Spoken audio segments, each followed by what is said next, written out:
어머니, 창피하니까 나가주세요. 여긴 내 호텔이니까 너희들이 나가. 손주의 돌잔치 날 제 친아들이 저를 문 밖으로 밀어냈습니다. 손주 얼굴 한번 보려고 찾아간 그 자리에서 제가 낳아 기른 아들 손에 쫓겨났어요. 하객들이 다 보는 앞에서요. 그때 제 구두굽이 문턱에 걸려 부러졌지요. 바닥에 떨어진 반지가 대굴대굴 구르는 소리가 지금도 귓가에 맴돕니다. 그런데 말이에요. 그 돌잔치를 한 호텔이 누구 건물인 줄 아세요? 바로 제가 세운 호텔이었습니다. 그런데 제 아들은 그걸 몰랐어요. 안녕하세요. 저는 대전에 사는 박혜숙이에요. 올해 66입니다. 오늘도 저는 작은 월세방 구석에 놓인 명패를 닦았어요. 손때가 묻어 빛이 바랜 명패에는 이렇게 적혀 있지요. 금강관광 창립자 박혜숙. 먼지를 닦아내면 글자가 조금씩 드러나요. 참 오랜만에 보는 제 이름이었습니다. 젊은 시절 저는 전국에 휴게소를 만들고 관광호텔을 세운 사람이었어요. 남편은 정민이가 5살 때 교통사고로 세상을 떠났습니다. 그때부터 저는 혼자였어요. 어린 아들 손잡고 맨손으로 시작했지요. 새벽 4시에 일어나 김밥을 싸서 고속도로 휴게소에 납품했어요. 아들은 어린이집에 맡기고 밤늦게 데리러 갔지요. 그 아이가 엄마 언제 와? 하고 울면 가슴이 찢어지는 것 같았습니다. 하지만 멈출 수가 없었어요. 먹고 살아야 했으니까요. 그렇게 10년을 악착같이 일했습니다. 휴게소 하나가 2개가 되고 나중엔 관광호텔까지 세웠어요. 직원이 100여 명이 되는 회사를 만들었지요. 혼자서요. 그런데 외환위기가 왔어요. 다들 기억하시잖아요. 그때 얼마나 많은 사람들이 무너졌는지. 저도 마찬가지였습니다. 빚을 갚으려고 회사 경영권을 다른 사람에게 넘겼어요. 대신 건물과 땅은 제 이름으로 남겨뒀지요. 이게 무슨 말이냐면요. 호텔을 운영하는 권리는 다른 사람에게 넘겼지만 건물 자체는 여전히 제 거였다는 겁니다. 마치 집을 새놓은 것과 비슷하다고 보시면 돼요. 집주인은 저인데 그 집에서 장사하는 사람은 다른 사람인 거지요. 제 아들 정민이는 그걸 몰랐어요. 그 아이가 중학생 때 제가 경영권을 넘겼거든요. 그때 저는 아들에게 자세히 설명하지 않았어요. 엄마가 이제 회사 안 해. 다른 분이 맡으셨어라고만 했지요. 아이는 그냥 엄마가 사업을 접은 줄만 알았어요. 건물이 누구 거고 땅이 누구 명의인지 그런 복잡한 얘기는 하지 않았습니다. 솔직히 말하면요. 그 아이가 관심도 없었어요. 대학 가고 직장 다니면서 한 번도 물어본 적이 없었습니다. 엄마, 그때 회사는 어떻게 됐어? 이런 질문조차 없었지요. 저도 굳이 말하지 않았고요. 그렇게 세월이 흘렀습니다. 아들은 결혼하고 손주가 태어나고 저는 더욱 멀어졌어요. 명절에도 바빠서 못 가요라는 문자만 왔고 전화를 걸면 짜증 섞인 목소리로 나중에 통화해요라고 끊어버렸지요. 그러던 어느 날 며느리 서진이에게서 전화가 왔습니다. 어머님, 다음 주 토요일이에요. 민서 돌잔치요. 금강관광 호텔에서 해요. 오셔도 되는데 자리가 많진 않아요. 금강관광 호텔. 그 이름을 듣는 순간 가슴이 철렁했습니다. 제가 지은 호텔이었거든요. 제 이름이 아직도 땅 문서에 박혀 있는 그 건물이요. 저는 아무 말도 하지 않았어요. 알았다, 갈게라고만 했습니다. 전화를 끊고 나서 저는 오랜만에 거울을 봤습니다. 흰머리가 제법 많이 났더군요. 얼굴에는 주름이 깊게 패였고요. 그래도 그날만큼은 손주를 보러 가고 싶었어요. 혼자 키운 아들이 낳은 손주잖아요. 축하받지 못할 걸 알면서도 그냥 얼굴 한번 보고 싶었습니다. 저는 옷장 깊은 곳에서 연보라색 한복을 꺼냈어요. 세탁소에 맡겨서 깨끗이 다려왔지요. 그리고 서랍 안에 있던 작은 상자도 꺼냈습니다. 금반지가 들어있는 상자였어요. 상자 안쪽에 메모 한 장을 넣어뒀습니다. 할머니가 민서에게 주는 선물이라고 적혀 있었지요.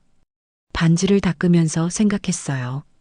세상에서 제일 무거운 게 뭔지 아세요? 바로 자식의 무관심입니다. 사실 아들과 제가 이렇게 멀어진 건 하루아침에 일어난 일이 아니었어요. 정민이가 결혼한 게 한 5년 전이었습니다. 며느리 서진이는 분식집을 하는 아이였어요. 잘 나가는 프랜차이즈를 운영한다고 했지요. 처음엔 참 부지런한 며느리라고 생각했습니다. 젊은 나이에 가게를 꾸려가는 게 쉬운 일이 아니잖아요. 결혼식 날 저는 제가 가진 돈을 다 모아서 축의금을 냈어요. 많진 않았지만 제 마음을 담았지요. 그런데 서진이 어머니가 저를 보는 눈빛이 좀 이상했습니다. 사돈댁은 사업하시나 봐요? 하고 물으시더라고요. 저는 그냥 예전에 일 좀 했어요 라고만 답했지요. 결혼 후 첫 명절이었어요. 저는 일주일 전부터 준비했습니다. 아들이 좋아하던 갈비찜을 만들고 잡채도 볶고 김치도 새로 담갔어요. 손목이 시려도 정성껏 만들었지요. 그런데 명절 아침에 문자가 왔습니다. 엄마, 죄송해요. 처가 쪽 제사가 있어서 못 가요. 그때는 이해했어요. 결혼하면 처가 일도 있는 법이니까요. 그런데 그 다음 명절에도 또 그 다음에도 같은 문자만 왔습니다. 바쁘다, 일이 있다. 나중에 시간 될 때 뵐게요. 저는 냉장고에 담아둔 반찬을 혼자 먹었어요. 아들에게 전화를 걸면 엄마 지금 바빠. 나중에라는 말만 돌아왔지요. 며느리 서진이는 SNS에 친정 식구들과 찍은 사진만 올렸어요. 웃는 얼굴로 밥 먹는 사진, 여행 간 사진들이요. 저는 그 사진 밑에 서진아, 잘 지내지? 라고 댓글을 달았는데 답이 없었습니다. 한 번은 제가 먼저 찾아간 적이 있어요. 손에 과일 봉지를 들고요. 그런데 문 앞에서 며느리가 어머니, 지금 좀 곤란해요. 손님이 와 있어서요라고 하더군요. 그날 저는 계단을 내려오면서 울었습니다. 내가 손님인가, 가족인가 싶었거든요. 그러다가 작년 겨울이었어요. 정민이가 갑자기 찾아왔습니다. 오랜만이라 반가워서 아들 왔네. 뭐 먹을래? 했더니 아이가 서류 봉투를 꺼내더라고요. 엄마, 이거 좀 봐줘요. 보증일란에 제 이름을 적어달라는 거였어요. 가게 확장한다고 대출 받는데 보증이 필요하다고요. 저는 고개를 저었습니다. 정민아, 엄마가 지금 보증 설 형편이 안 돼. 미안하다. 그 순간 아들 얼굴이 확 변하더라고요. 엄마가 뭐가 그렇게 바빠요? 월세방에서 혼자 사시면서 이것도 안 해주시면 뭘 해주시는데요? 그 말이 가슴에 박혔습니다. 아, 내가 이 아이한테 이런 사람이구나. 돈이 필요할 때만 찾아오는 그런 관계구나 싶었어요. 엄마는 예전에 보증 잘못 썼다가 다 날렸어. 그래서 지금 이렇게 사는 거야. 미안하다. 저는 진심으로 말했어요. 하지만 아들은 서류를 거칠게 집어넣으며 나가버렸지요. 문이 쾅 닫히는 소리가 났습니다. 그 뒤로 연락이 뚝 끊겼어요. 문자를 보내도 답이 없고 전화를 걸면 안 받았습니다. 며느리 휴대전화에는 여전히 행복한 사진만 올라왔는데 거기엔 제가 없었지요. 몇 달이 그렇게 흘렀습니다. 저는 혼자 밥을 먹고 혼자 텔레비전을 봤어요. 가끔 다른 어르신들이 손주는 잘 크나? 하고 물으면 저는 그냥 웃으며 잘 크지 뭐라고만 답했습니다. 사실 손주 얼굴도 제대로 본 적이 없었지만요. 그렇게 외로운 날들이 이어지던 어느 날 며느리한테서 전화가 왔습니다. 어머님, 민서가 다음 주에 돌이에요. 금강관광 호텔에서 돌잔치예요. 목소리가 무척 차가웠어요. 초대하는 건지 통보하는 건지 모를 말투였지요. 오셔도 되는데 자리가 많진 않아요. 친정 식구들이 많아서요. 저는 가슴이 답답했습니다. 그래도 손주잖아요. 혼자 키운 아들이 낳은 아이잖아요. 그 얼굴이라도 보고 싶었어요. 알았다. 갈게. 전화를 끊고 나서 저는 창밖을 바라봤습니다. 혼자 키운 아들이 이제는 저를 짐처럼 여기는구나. 세상에서 제일 아픈 게 뭔지 아세요? 내가 낳은 자식한테 환영받지 못하는 거예요. 드디어 돌잔치 날이 다가왔어요. 저는 연보라색 한복을 꺼내서 다시 한번 살펴봤습니다. 먼지를 털고 주름진 곳을 손으로 펴봤지요. 거울 앞에 대보니 아직도 잘 어울렸어요. 예전에 정민이 결혼식 때 입고 오랜만에 입어보는 한복이네요. 선물을 뭘 줄까 한참 고민했어요. 하나뿐인 손주잖아요. 제대로 된 걸 주고 싶었습니다. 저는 동네 금은방에 갔어요. 주인 아저씨가 어르신 웬일이세요? 하고 반갑게 맞아주시더라고요. 이 동네에서 몇십 년을 살았으니 서로 아는 사이였지요. 손주 돌잔치에 금반지 하나 맞추려고요. 아이고, 손주가 돌이에요? 축하드립니다. 아저씨가 금 시세를 보여주면서 설명했어요. 요즘 금값이 많이 올랐다고 반돈만 하거나 은반지를 하는 사람도 많다고 하더라고요. 저는 고개를 저었어요. 아니에요. 금한돈 반지 제대로 해주세요. 월세방에 살아도 제 통장에는 건물 임대료가 들어와요. 많지는 않지만 금반지 하나 사는 건 문제 없었지요. 아들은 그걸 몰라요. 엄마가 가난하게 산다고만 생각하지 통장에 얼마가 있는지는 관심도 없었으니까요. 며칠 뒤 금반지가 나왔어요. 화려하진 않았지만 묵직하고 예쁜 반지였습니다. 아저씨가 케이스에 담아주시면서 어르신, 손주 복 많이 받을 거예요 라고 하시더라고요. 집에 와서 케이스를 열어봤어요. 투박한 케이스였지만 안에 든 반지는 제대로였어요. 햇빛에 비춰보니 금빛이 반짝반짝 빛났지요. 저는 작은 메모지를 꺼내 한 줄 적었습니다. 민서에게 할머니가 그리고 케이스 안쪽에 살짝 넣어뒀어요. 나중에 이 아이가 크면 할머니가 돌 때 금반지를 줬다는 걸 알았으면 좋겠다 싶었거든요. 반지를 닦으면서 생각했어요. 요즘 돌잔치 선물들이 다 비싸다고들 하더라고요. 하지만 저는 마음을 담고 싶었습니다. 비싸고 화려한 것보다 할머니의 마음이요. 그런데 며느리 서진이는 이걸 좋아할까요? 글쎄요. 요즘 젊은 사람들은 다 다르잖아요. 브랜드가 있는 것, 남들 보기에 좋은 것만 좋아하는 것 같더라고요. 저는 한복을 입고 구두를 신었어요. 굽이 좀 높은 구두였는데 오래 신지 않아서 뻑뻑했습니다. 그래도 예의는 차려야 할 것 같았어요. 거울을 보니 그래도 괜찮았어요. 흰머리는 있지만 아직 허리는 꼿꼿했거든요. 가방에 반지 케이스를 넣고 지갑을 챙겼습니다. 그런데 문득 한 가지가 떠올랐어요.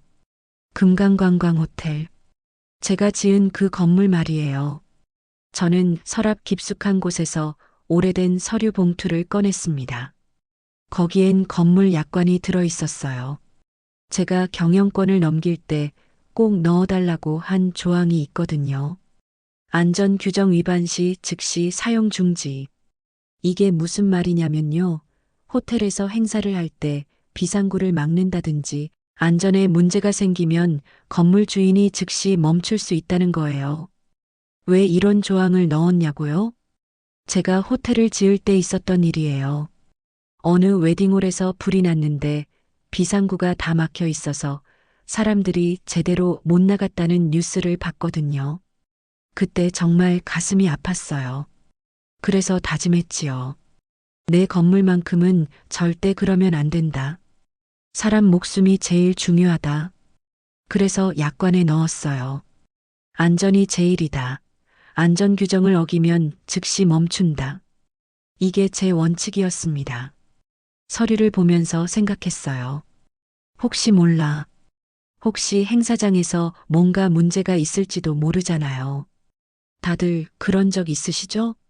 큰 행사 때 사람들이 막 장식한다고 이것저것 갖다 놓고 정작 중요한 건 신경 안 쓰는 거요. 저는 서류를 가방에 넣었어요. 그냥 혹시 모르니까요.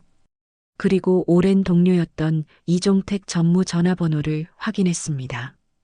이 전무는 제가 경영권을 넘긴 뒤에도 호텔에 남아서 안전관리를 맡고 있었거든요. 믿을 수 있는 사람이에요. 혹시 모르니까 번호는 갖고 가자. 휴대전화에 저장된 그 이름을 한참 바라봤습니다. 이 전무는 제가 호텔을 세울 때부터 함께한 사람이에요. IMF 때도 끝까지 남아줬던 고마운 사람이지요. 가끔 명절에 문자를 주고받곤 했는데 회장님 건강하세요라는 말에 제가 얼마나 위로를 받았는지 몰라요. 문을 나서면서 저는 거울을 한 번 더 봤어요. 괜찮았어요. 손주 돌잔치에 가는 할머니로서 부끄럽지 않았습니다. 버스 정류장으로 걸어가면서 생각했어요. 오늘은 그냥 조용히 손주 얼굴만 보고 나오자. 말썽 부리지 말고 눈에 띄지 말고 그냥 구석에서 민서 얼굴만 보고 나오자. 그런데 이상하게 가슴이 두근거렸어요.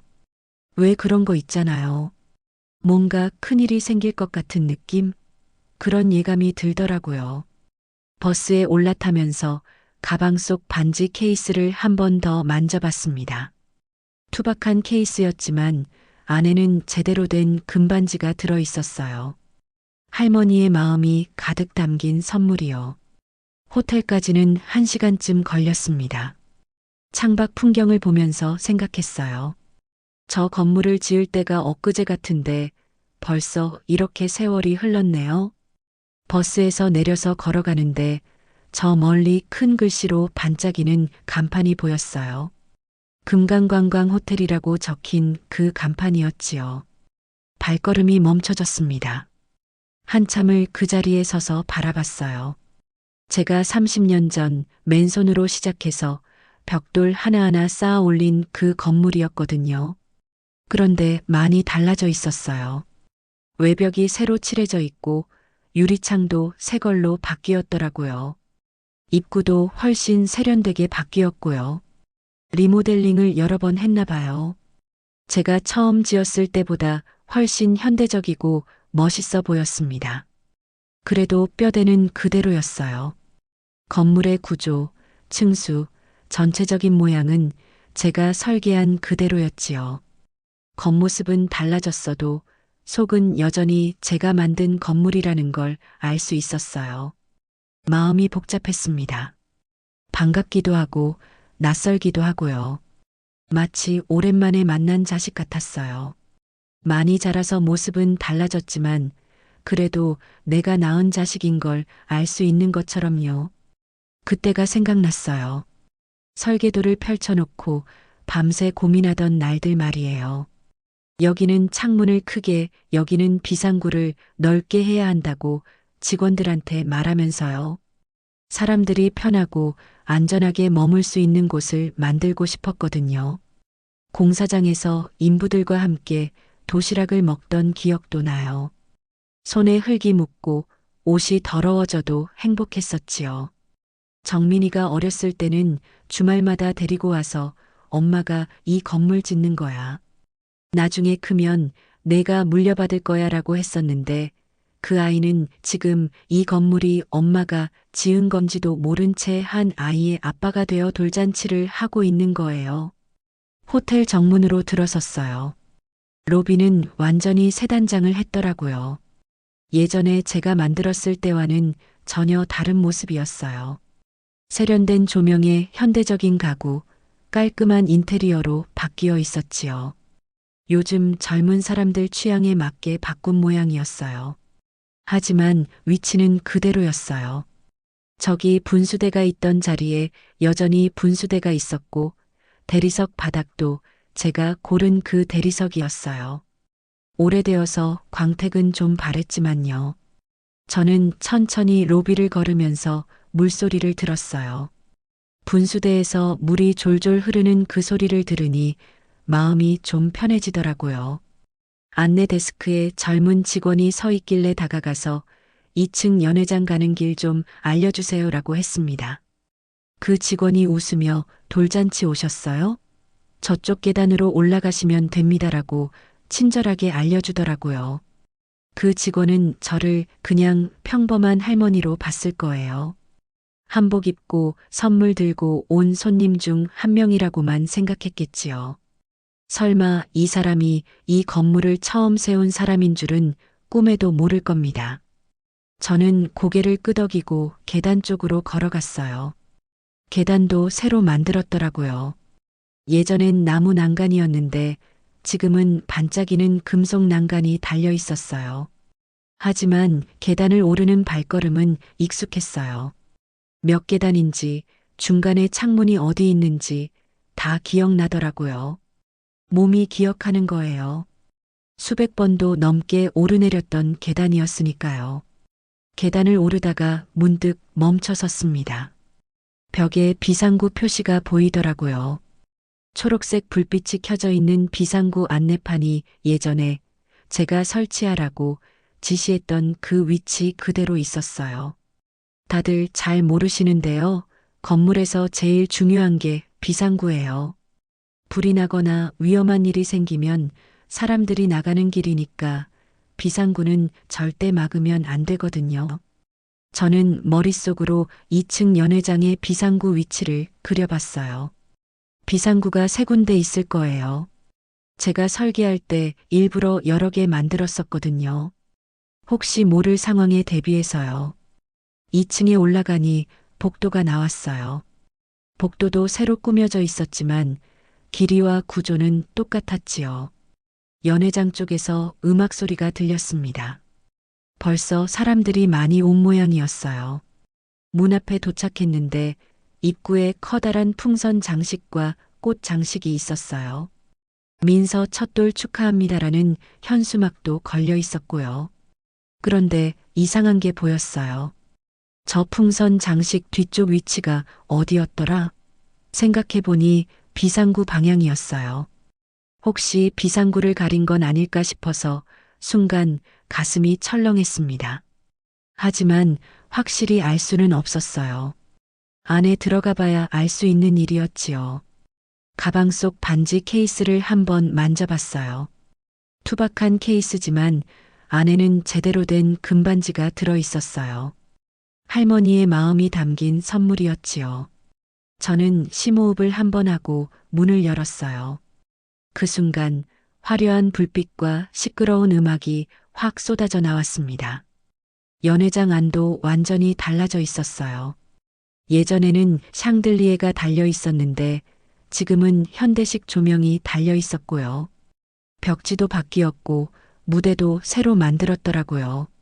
하지만 천장 높이는 그대로였어요.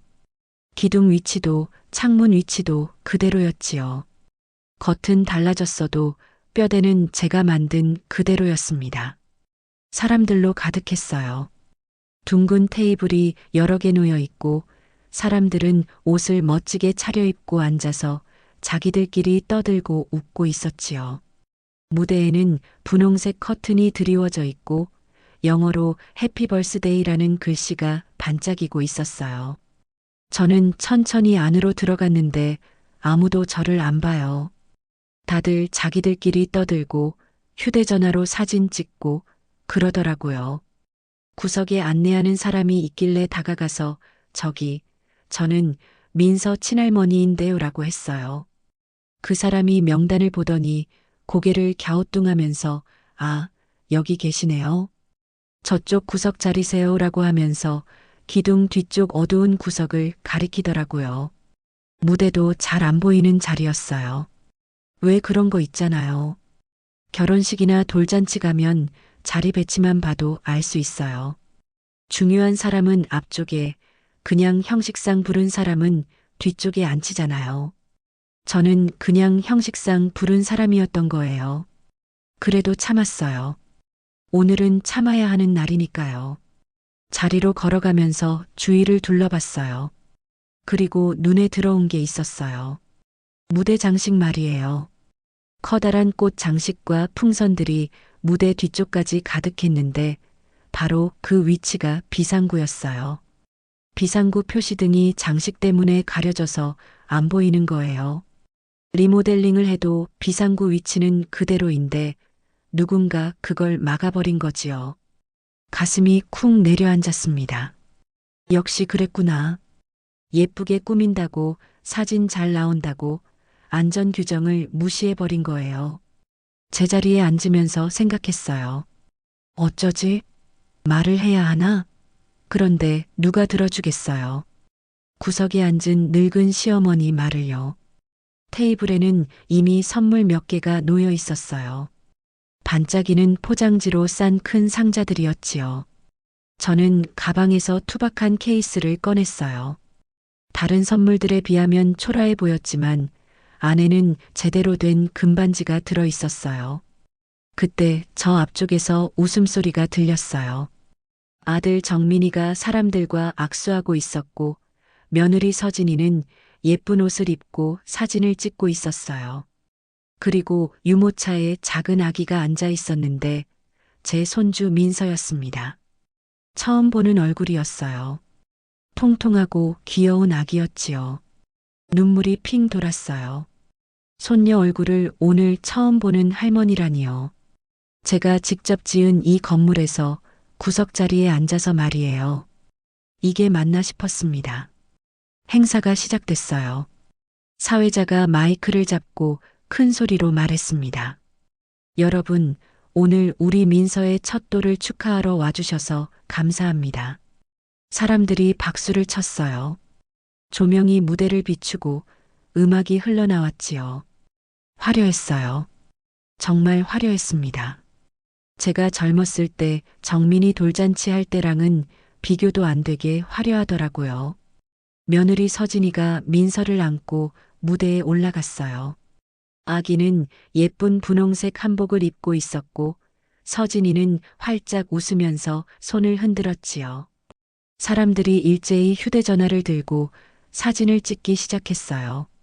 플래시가 번쩍번쩍 터지더라고요. 저는 구석에서 그 모습을 바라봤습니다. 저도 손주를 한 번이라도 안아보고 싶었지만 그럴 수가 없었어요. 아무도 저를 부르지 않았거든요. 마치 제가 없는 사람처럼요. 아들 정민이가 무대에 올라가서 인사를 했어요. 오늘 이렇게 바쁘신데 많이 와주셔서 감사합니다. 특히 장인어른, 장모님께 깊이 감사드립니다. 처가 식구분들도 멀리서 와주셔서 정말 감사합니다. 처가 식구 얘기만 하더라고요. 제 얘기는 한마디도 없었어요. 저는 기둥 뒤에 앉아서 그 말을 들으면서 가슴이 먹먹해졌습니다. 그리고 돌잡이 시간이 시작됐어요. 무대에 여러 가지 물건을 놓고 민서가 뭘 잡는지 보는 거지요. 실타래, 마이크, 청진기 같은 게 놓여 있었어요. 민서는 마이크를 잡았어요. 사람들이 아이고 연예인 하겠네. 방송국 갈 아이야. 하고 웃으며 박수를 쳤습니다. 저도 손뼉을 쳤어요. 구석에서 혼자요. 그런데 아무도 안 보더라고요. 그 다음이 선물 소개 시간이었어요. 사회자가 신나는 목소리로 말했습니다. 이제 오늘 민서가 받은 선물들을 소개해 드리겠습니다. 민서가 얼마나 많은 사랑을 받고 있는지 보여드릴게요. 테이블 앞쪽에 있던 선물들이 하나씩 무대로 올라가기 시작했어요.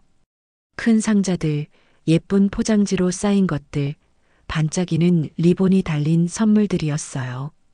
첫 번째로 소개해드릴 선물은 외할머니께서 주신 유모차입니다. 사회자가 말하자 무대 뒤에서 커다란 유모차가 나왔어요. 이건 외국 명품 브랜드 유모차인데요. 100만 원이 넘는 거라고 합니다. 사람들이 우아하고 감탄했어요. 사돈댁이 자리에서 일어나 손을 흔들었고 사람들이 박수를 쳤지요. 다음은 이모부께서 주신 금반지 세트입니다. 빨간 벨벳 케이스가 화면에 크게 비춰졌어요. 민서가 커서 시집갈 때까지 잘 보관하라고 하셨답니다. 또 박수가 터져 나왔어요. 그리고 외삼촌께서 주신 교육비 상품권입니다. 이건 나중에 민서가 학원 다닐 때 쓰라고 주셨대요. 하나하나 소개할 때마다 사람들이 환호했어요. 선물을 준 사람들은 자리에서 일어나 인사를 받았고요. 다들 행복해 보였어요. 저는 제 무릎 위에 놓인 투박한 케이스를 내려다봤어요. 금은방에서 받은 그 케이스요. 화려한 포장도 없고 리본도 없었어요.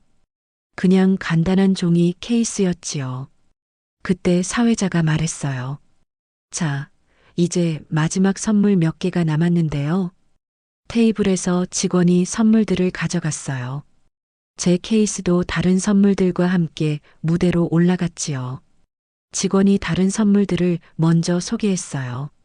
친구가 준 장난감, 아빠 회사 동료가 준 아기 옷 세트 같은 거였어요. 그리고 마지막에 제 케이스를 들었어요. 이건, 직원이 케이스를 열어보더니 좀 당황한 표정을 지었어요. 마이크 가까이에서 작은 목소리로 이거 뭐예요? 라고 누군가에게 물어보는 게 들렸어요. 사회자가 케이스를 받아들고 아, 이건 반지 같은데요? 라고 했는데 목소리에 힘이 없었어요. 누가 주신 거예요? 하고 물었지요. 직원이 메모를 보더니 민서 친할머니라고 적혀 있는데요 라고 했어요. 순간 무대 위가 조용해졌어요. 사회자가 아, 네네 하면서 얼른 다음으로 넘어가려고 했는데 그때였어요. 며느리 서진이가 무대로 올라와서 케이스를 받아들더니 제가 앉은 쪽을 쳐다봤어요. 그리고 마이크 없이 뭔가 말하는 게 보였어요.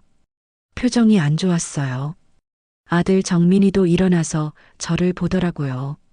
눈빛이 차가웠어요. 다들 왜 그런 거 아세요? 다른 선물들은 다 크고 화려한데 할머니가 준 건 작고 초라해 보였던 거예요. 겉으로만 봐서는요. 안에 진짜 금반지가 들어있는데도 말이에요. 저는 가만히 앉아 있었어요. 가슴이 두근두근 뛰었지만 움직일 수가 없었어요. 이럴 줄 알았다는 생각이 들었습니다. 선물 소개가 끝나고 잠시 후였어요. 며느리 서진이가 제 쪽으로 걸어왔어요. 높은 구두굽 소리가 딱딱딱 들리더라고요. 얼굴에는 웃음기가 하나도 없었어요. 어머님, 서진이가 낮은 목소리로 말했어요. 어머님, 저 선물 말인데요. 저는 고개를 들어 며느리를 봤어요. 응, 금반지야. 민서한테 주려고 금은방에서 맞춘 거야. 그게 아니라요. 서진이가 주위를 둘러보더니 더 작은 목소리로 말했어요. 어머님, 오늘 손님들이 다 보고 있잖아요. 다른 선물들 보셨죠? 저희가 준비한 분위기가 있는데 이런 건 좀. 이런 게 뭐? 제가 물었어요. 케이스도 그렇고 포장도 안 되어 있고요. 좀 분위기가 안 맞아요. 사람들이 뭐라고 생각하겠어요. 저는 가슴이 답답해졌어요. 그래도 진짜 금반지야. 요즘 금값 비싼 거 알지? 제대로 된 걸로 샀어. 그런 게 중요한 게 아니에요. 서진이가 말했어요. 오늘은 특별한 날이잖아요. 사진도 찍고 영상도 찍는데 이렇게 촌스러운 선물을 무대에 올리면 어떡해요? 촌스럽다는 말에 가슴이 철렁했어요. 제가 정성껏 준비한 선물을 촌스럽다고 하다니요. 그때 아들 정민이도 다가왔어요. 엄마, 여기서 뭐해요? 사람들이 다 보잖아요.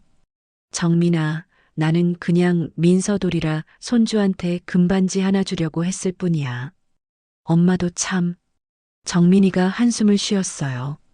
엄마, 오늘이 어떤 날인데요? 왜 이렇게 분위기 파악을 못하세요? 분위기 파악이요? 저는 그냥 할머니로서 손주 돌잔치에 온 건데 무슨 분위기 파악을 못한다는 건지 이해가 안 됐어요. 나는 잘못한 게 없어. 손주 돌잔치에 금반지 주는 게 뭐가 이상해? 엄마. 정민이 목소리가 커졌어요. 주위 사람들이 쳐다보기 시작했지요. 엄마, 제발 좀 조용히 하세요.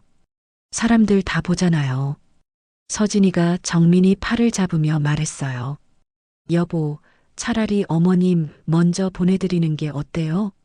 어머님도 피곤하실 것 같은데. 그래요. 정민이가 고개를 끄덕였어요. 엄마, 오늘은 이만 들어가세요. 나중에 연락드릴게요. 저는 믿을 수가 없었어요. 뭐, 지금 나보고 가라고? 엄마, 제발. 정민이가 제 팔을 잡았어요. 나중에 전화할게요. 오늘은 손님들도 많고 바쁘니까. 나도 손님이야? 나는 민서 할머니야. 손주 얼굴 한번 제대로 보지도 못했는데 왜 가야 해? 어머님. 서진이가 차갑게 말했어요. 오늘 손님들이 다 보고 있어요. 이러시면 곤란해요. 우리 체면도 좀 생각해 주세요. 체면이요. 며느리 입에서 체면이라는 말이 나오니까 제가 체면을 구기는 사람이 된 거예요. 정민아, 제가 아들 손을 잡으려고 했어요. 엄마가 뭘 잘못했어? 그냥 손주 보러 온 건데. 하지만 정민이는 제 손을 뿌리쳤어요. 엄마, 제발 제발 부탁이에요. 오늘만이라도 말 들어주세요. 그러면서 제 팔을 잡아 끌기 시작했어요. 연회장 문 쪽으로요. 아야, 뭐 하는 거야? 제가 소리쳤지만 정민이는 멈추지 않았어요. 주위 사람들이 쳐다봤어요. 수군수군대는 소리가 들렸지요. 저게 누구야? 민서 친할머니 아니야? 왜 저러는 거지? 저는 정민이 손을 뿌리치려고 했지만 아들의 힘이 더 셌어요. 문 쪽으로 끌려가면서 저는 연회장 안을 돌아봤어요. 무대 위에 민서, 화려한 장식들, 웃고 있는 사람들이 보였어요. 문턱까지 왔을 때예요. 제 구두굽이 문턱에 걸렸어요. 휘청하면서 균형을 잃었지요. 정민이가 잡아주는 게 아니라 그냥 밀었어요. 엄마, 조심하세요 하는 말도 없이요. 저는 복도로 비틀거리며 나왔어요. 구두굽이 부러지는 소리가 났어요. 딱 하고요. 엄마, 오늘은 그냥 집에 가세요. 정민이가 차갑게 말했어요. 내가 나중에 연락할게요. 그리고는 문을 닫아버렸어요. 쾅 하는 소리와 함께요. 저는 복도에 혼자 남았어요. 부러진 구두를 신은 채로요. 문 안에서는 다시 음악이 흘러나왔어요. 사람들 웃는 소리도 들렸고요. 세상에서 제일 외로운 순간이 언제인지 아세요? 바로 내 자식한테 버림받는 순간이에요. 내가 낳아서 키운 자식이 나를 짐처럼 여기고 밀어내는 그 순간이요. 저는 그 자리에 주저앉고 싶었어요. 하지만 그럴 수 없었어요. 복도에 사람들이 지나다니고 있었거든요. 호텔 직원들이 저를 쳐다보고 있었고요. 저는 부러진 구두를 질질 끌면서 계단 쪽으로 걸어갔어요. 한 걸음 한 걸음 내디딜 때마다 눈물이 났어요. 참으려고 했지만 참을 수가 없었어요. 1층 로비에 내려왔을 때 분수대 소리가 들렸어요. 물이 졸졸 흐르는 그 소리요. 저는 분수대 앞 벤치에 앉았어요. 가방을 열어보니 아까 떨어뜨린 금반지 케이스가 보였어요. 며느리가 무대에서 그냥 돌려준 거였나 봐요. 케이스를 열어보니 금반지가 반짝이고 있었어요. 안에 넣어뒀던 메모도 그대로 있었고요. 민서에게 할머니가. 눈물이 뚝뚝 떨어졌어요. 할머니의 마음을 아무도 몰라주는구나. 이 금반지 하나에 담긴 마음을요. 분수대 앞에 앉아서 한참을 울었어요. 지나가는 사람들이 저를 쳐다봤지만 신경 쓰지 않았어요. 그냥 울고 싶었거든요. 손에 든 금반지 케이스를 보면서 생각했어요. 내가 뭘 잘못한 걸까? 손주 돌잔치에 금반지 하나 사서 가는 게 그렇게 큰 잘못일까? 분수에서 물이 떨어지는 소리가 들렸어요. 똑똑똑똑 규칙적인 소리였지요. 그 소리를 들으면서 조금씩 마음이 가라앉았어요.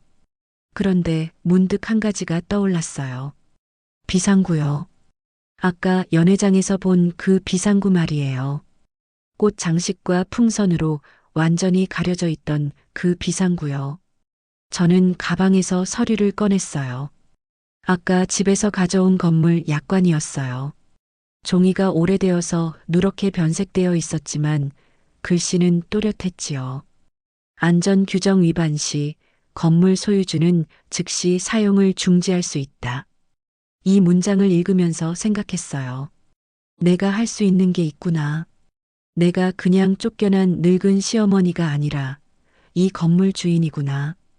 왜 그런 거 있잖아요. 사람이 제일 무력할 때가 언제인 줄 아세요? 아무것도 할 수 없다고 생각할 때예요. 하지만 할 수 있는 게 하나라도 있으면 사람은 다시 일어설 수 있어요. 저는 눈물을 닦았어요. 손수건으로 얼굴을 닦고 한복 자락을 정돈했지요. 그리고 휴대전화를 꺼냈어요. 전화번호부를 열어서 이종택이라는 이름을 찾았어요. 이 전무는 제가 호텔을 세울 때부터 함께한 사람이에요. IMF 때 제가 경영권을 넘긴 뒤에도 호텔에 남아서 안전관리를 맡아주고 있었지요. 손가락이 떨렸어요. 전화를 걸어야 하나 말아야 하나 망설여졌거든요.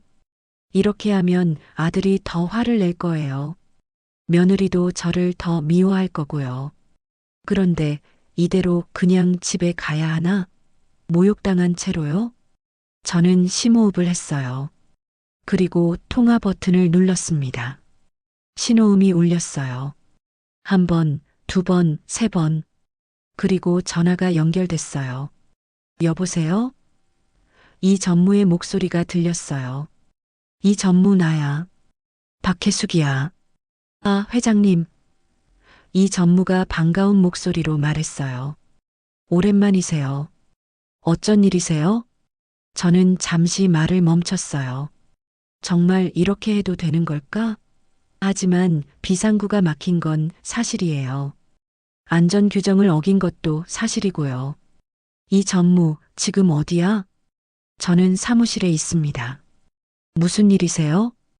2층 연회장에 지금 행사 중이지? 네, 돌잔치가 열리고 있는 걸로 알고 있습니다. 그 연회장 비상구 점검 좀 해줘. 지금 당장. 이 전무가 놀란 목소리로 물었어요. 비상구요? 무슨 문제라도 있습니까? 내가 직접 봤어. 무대 뒤쪽 비상구가 장식물로 완전히 가려져 있더라. 표시등도 안 보이고. 이거 명백한 안전규정 위반이야. 그렇습니까? 이 전무 목소리가 진지해졌어요. 회장님, 제가 지금 바로 확인하겠습니다. 확인만 하지 말고. 저는 단호하게 말했어요.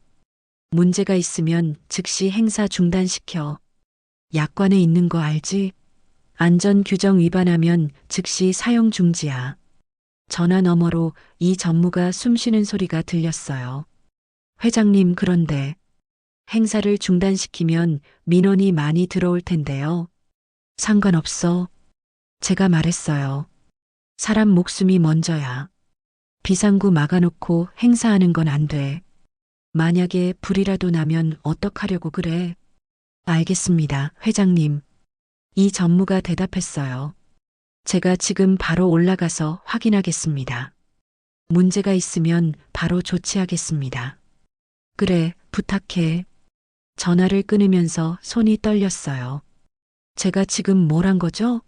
손녀의 돌잔치를 제 손으로 망치는 걸까요? 하지만 다시 생각해 봤어요. 비상구를 막은 건 잘못된 거예요. 안전규정을 어긴 거고요. 제가 건물 주인으로서 당연히 해야 할 일을 한 거예요. 저는 금반지 케이스를 가방에 넣었어요. 그리고 분수대를 바라봤지요. 물이 계속 흘러내리고 있었어요. 멈추지 않고요. 그때 생각했어요. 물은 약해 보이지만 계속 흐르면 바위도 뚫는다고 하잖아요. 저도 그래야겠다고 생각했어요. 약해 보여도, 늙어 보여도 제가 할 수 있는 일이 있다는 걸 보여줘야겠다고요. 복도 쪽에서 발걸음 소리가 들렸어요. 이 전무가 직원 몇 명과 함께 빠른 걸음으로 계단을 올라가는 게 보였어요. 안전 점검 조끼를 입고 있더라고요. 저는 벤치에 앉아서 그 모습을 지켜봤어요. 가슴이 두근두근 뛰었지만 후회는 안 됐어요. 몇 분 후였어요. 위층에서 웅성거리는 소리가 들리기 시작했어요. 사람들이 놀라는 소리, 당황하는 소리가 들렸지요. 그리고 방송이 나왔어요. 호텔 전체에 울리는 안내 방송이었어요. 손님 여러분께 안내 말씀드립니다. 2층 연회장에서 안전 점검이 필요한 사항이 발견되어 현재 진행 중인 행사를 즉시 중단하게 되었습니다. 손님 여러분의 안전을 위한 조치이오니 양해 부탁드립니다. 방송을 듣는 순간 저는 눈을 감았어요. 이제 시작이구나. 진짜 시작이구나 싶었어요. 위층에서 소란스러운 소리가 더 커졌어요.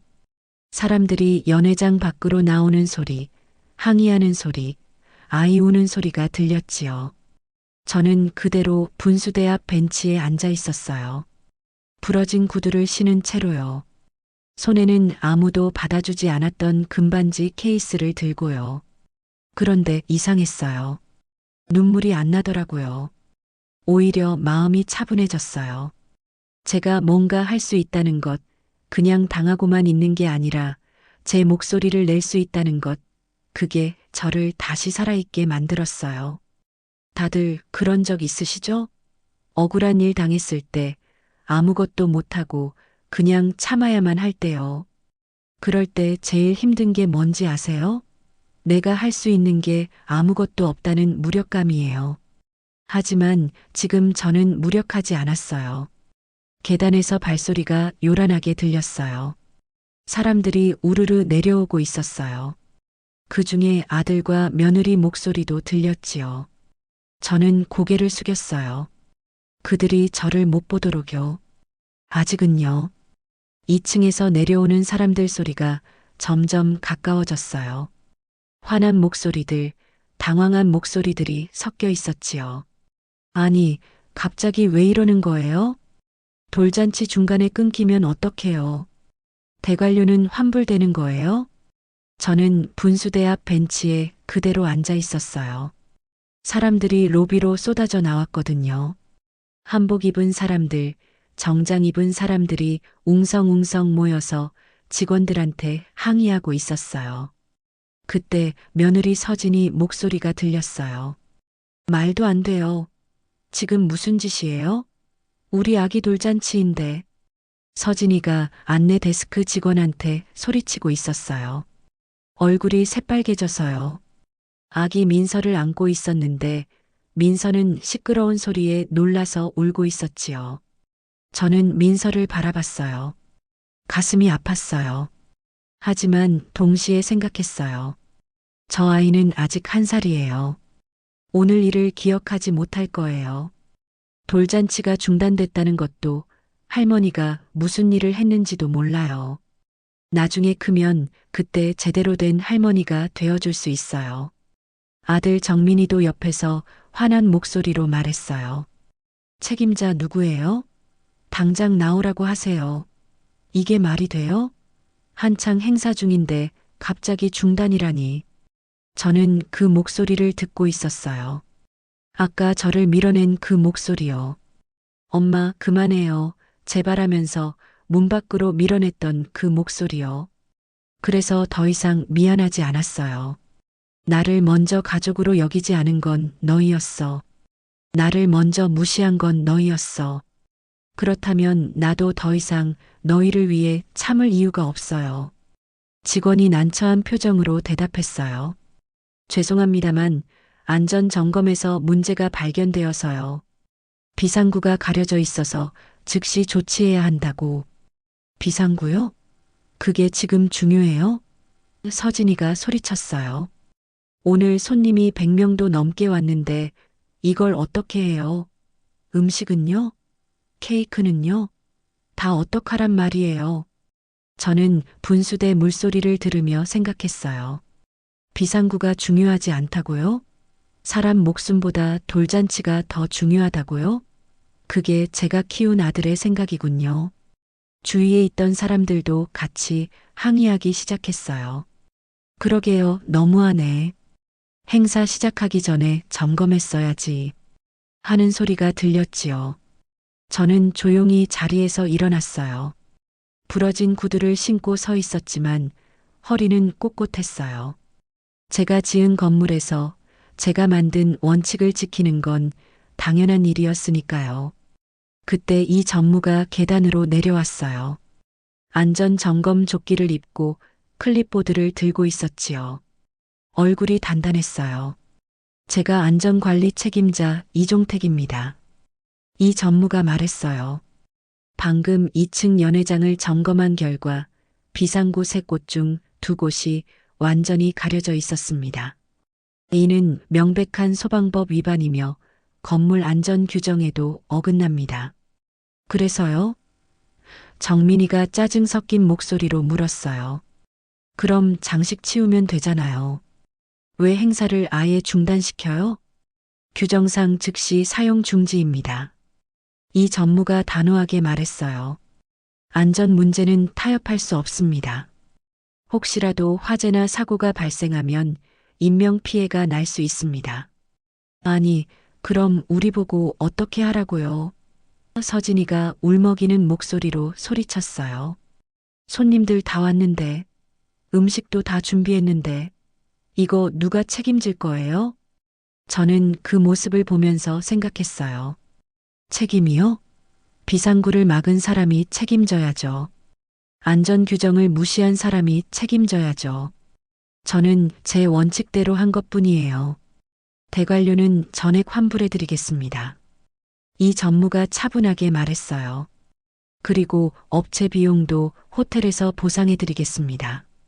보상이 문제가 아니에요. 정민이가 소리쳤어요.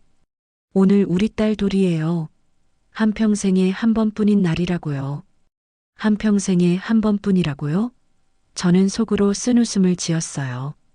그럼 엄마가 처음 보는 손주도 한평생에 한 번뿐이잖아요. 그건 왜 중요하지 않았어요? 서진이 어머니가 나서며 말했어요. 도대체 누가 안전점검을 요청한 거예요? 행사 시작하기 전에도 아무 문제 없었잖아요. 갑자기 누가 신고라도 한 거예요? 순간 정적이 흘렀어요.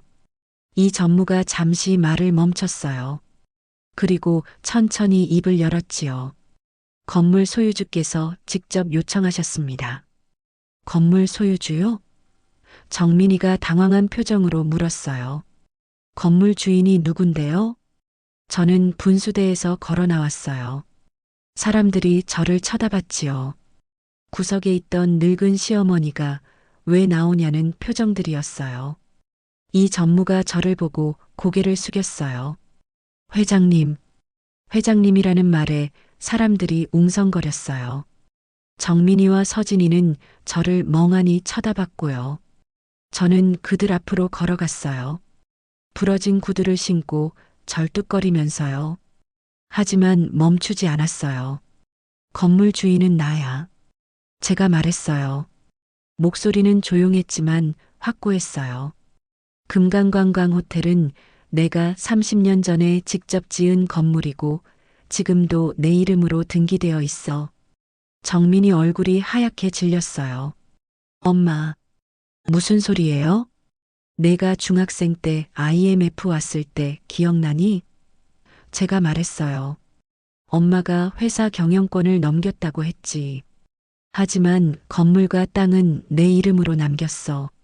너는 한 번도 물어본 적이 없었지만. 그럼 서진이가 떨리는 목소리로 말했어요. 어머님이 이 호텔 주인이시라고요? 그래.